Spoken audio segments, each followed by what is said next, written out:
Megastar Chiranjeevi గారి చిన్నమ్మాయి శ్రీజ కొణిదెల అందరికీ సుపరిచితమే. సినిమా ఇండస్ట్రీతో పరిచయం లేనప్పటికీ సోషల్ మీడియాలో యాక్టివ్గా ఉంటూ తమ ఫ్యామిలీ మూమెంట్స్ అన్ని ఎప్పటికప్పుడు షేర్ చేస్తూ ఉంటుంది శ్రీజ.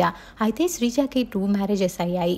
మొదట తనకు 18 సంవత్సరాల వయసున్నప్పుడే శిరీష్ భరద్వాజ్ అనే అబ్బాయిని ప్రేమించి ఇంట్లో వారికి తెలియకుండా వెళ్ళి ఆర్య సమాజ్లో పెళ్లి చేసుకున్నారు. అప్పట్లో ఆ న్యూస్ ఎంత సంచలనం క్రియేట్ చేసిందో అందరికీ తెలిసిన విషయమే. పెళ్లి తర్వాత ఎంతో అన్యోన్యంగా ఉన్న ఈ జంటకి ఒక పాప కూడా ఉంది. పాప పేరు నివృత్తి.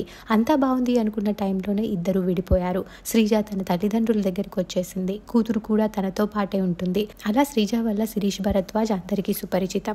అయితే శ్రీజతో విడిపోయాక ఆయన బయట ఎక్కడా కనిపించలేదు. ఆయన ఒక 4 years బ్యాక్ రెండో పెళ్లి చేసుకున్నారు. గత కొన్ని రోజులుగా అనారోగ్యంతో బాధపడుతున్న శిరీష్ భరద్వాజ్ లంగ్స్ డ్యామేజ్ కావడంతో ఈ రోజు కన్ను మూశారని తెలుస్తోంది. ఈ విషయం ఇప్పుడు నెట్టింట్లో వైరల్ గా మారింది. ఈ న్యూస్ తెలుసుకున్న వారు శిరీష్ ఆత్మకి శాంతి చేకూరాలని కోరుకుంటూ కామెంట్స్ పెడుతున్నారు.